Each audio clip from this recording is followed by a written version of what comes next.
Week's case study. Carbridge is Australia's largest airport busing company. Here in Australia, they've also been the first company to get an electric bus to market. Last year, Sydney Airport bought 6 of those buses.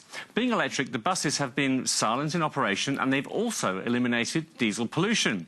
But since they've been in operation, the electric buses have also proven to be far cheaper to run than the diesel equivalent. I met up with Carbridge CEO Todd to find out more about their major breakthrough. Todd, thanks for coming on Smart Money. At Carbridge, you've brought out the first commercially available electric bus here in Australia. Now that your buses have been running commercially here at Sydney Airport for some time, how do the running costs of these electric buses compare to diesel buses? So I think the running cost is one of the most compelling stories of this vehicle. So if we look at this vehicle that we're in at the moment, across a 10-year operating cycle, this bus will save roughly $400,000 compared to a standard diesel vehicle. So that's just for one bus. If you multiply that across multiple fleets, the savings are potentially into the many millions of dollars, tens of millions of dollars. When it comes to maintaining these electric buses, how do the maintenance costs compare to diesel buses? Are they more expensive or cheaper to maintain? Okay, so there's two parts. So they're definitely cheaper, roughly 50% cheaper to maintain.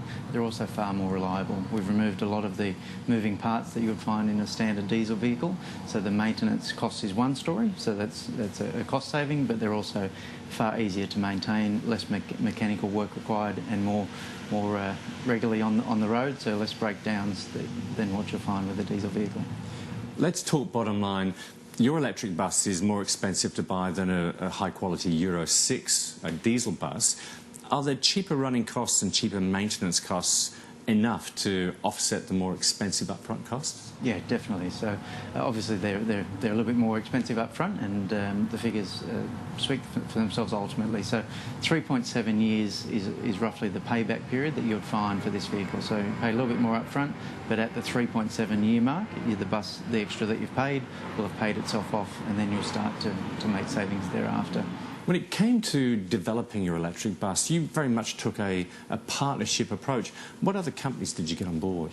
Okay, so we have 3 main partners. The electrical gear and the running gear is from a company called BYD. Not many people may know about BYD, but they're actually the world's largest electric vehicle manufacturer. They're based in China, and they have investment backers such as Warren Buffett, and as I said, they're the world's largest electric vehicle manufacturer.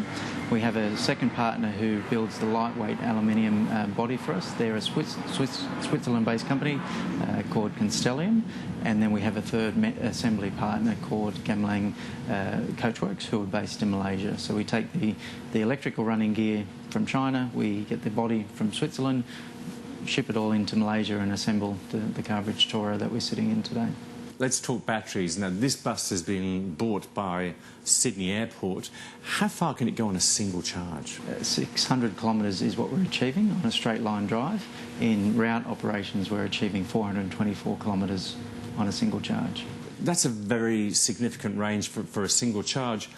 Let me ask you, will you still get that extensive range in 10 years' time after day in and day out use of that battery in this bus? So the battery technology degrades in part over time. So it's roughly 1.5% degeneration over a year span. So in around 10 years, it'll be around 15% reduction in the battery capacity. And what that equates to, if we're getting 600 kilometres with a brand new bus, in 10 years we'll be getting around 500 kilometres run time for the kilometre time for this particular vehicle. When you look at the major bus companies that operate here in Australia, they're yet to get an electric bus to market. How did a company like yours manage to get so far ahead of the majors in this space? For us, one of the drivers was our customers and our clients. So we have major clients such as the main airports within Australia. So we had a strong motivation to come up with a vehicle that was environmentally sustainable. So we had a drive and a commitment to our partners to find a vehicle. So what we did, we set about finding the best technology in the world and assemble the vehicle and build it ourselves. There wasn't one available on the market that was suitable, so we took the initiative and and built one ourselves. This kind of innovation is often helped along by government assistance. Am I right in thinking you actually got no assistance whatsoever from government to bring this bus to market? Correct, yeah. So we had two paths that we could go down. We either engage with the government and universities and seek some grant money, or just go down the commercial path of building the bus, building something that was commercially viable, that was sellable to the market, and we chose that path. So we invested our own money, time and effort, and we found that was a far quicker and better outcome than being reliant on government subsidies. So there was money available, but we decided to commercially invest ourselves, and potentially that's one of the reasons we've been able to get the vehicle to market far quicker than some of our competitors. You say that the buses are assembled in Malaysia. If you got enough orders for these electric buses in Australia, could you actually assemble them here instead? Definitely, that's one of the key benefits of what we can offer. So the vehicle can be flat packed and brought into Australia, and we can manufacture them in what we call pop-up manufacturing plants, and we would need an order of roughly 10 vehicles to set up an assembly plant where we can assemble the vehicle and potentially create some jobs in Australia as well. There's rightly been a lot of focus globally on the air pollution caused by diesel buses. How much better are these electric buses when it comes to reducing those air pollution problems? So the key thing to know about this vehicle is it is a zero tailpipe emission bus, so there is absolutely no pollution coming from this vehicle whatsoever. One stat that we like to use is that for every diesel bus that we can remove off the road, it equates to 33 cars that are emitting pollutants into the air. So you can imagine that across a fleet across the country. If we can remove 100 buses, if we can remove 1,000 diesel buses from the roads, we're going to make a significant impact on the pollutants across all major cities. Your electric buses have been operating for some months now here at Sydney Airport. What's been the passenger reaction? Are they happy? Yeah, feedback's been really good. So there's a couple of things to note. That the bus itself, it's actually running at the moment, so the noise, there is absolutely no noise on the vehicle. When the bus is in motion, it's also a far easier and smoother drive for the passengers, so the passenger experience is great. So there's less stop-start acceleration that you'll get in a diesel bus, because the buses are designed to accelerate and decelerate in a more smooth manner. So the passenger experience is great, the ambience is great, the ride is just fantastic, and we'll hopefully enjoy a ride very shortly that you'll get to see. Digital cameras wiped out Kodak.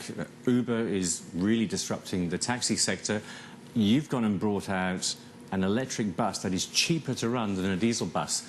Does this mark the end of diesel buses? Potentially. So we see this as market disruption technology.